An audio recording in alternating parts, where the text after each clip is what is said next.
আমার ছেলে 2008-এ মারা গেছে। যেদিন মারা গেছে তার 6 দিন পরে আমার ইউরোপ সফর ছিল, এন্টার ইউরোপ। তো আমার ভিসার জন্য আমি জার্মানি এমবেসিতে গেছি, তো আমার লঙ্গি পড়া। কেন ছেলে মারা গেছে 6-7 বছর, যাকে নিয়ে চিকিৎসা করছি, মনটাও ভালো ছিল না, থাকে কি করা।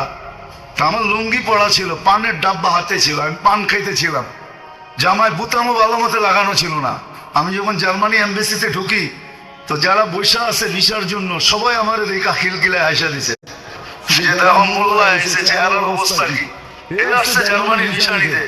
আমি কাউন্টারে যখন দাঁড়াইছি, আমাকে জিজ্ঞেস করতেছে কি করো, আমি ব্যবসা, কি ব্যবসা, এই ব্যবসা। আমার মনে বলে কালো হয়ে যায় কেন?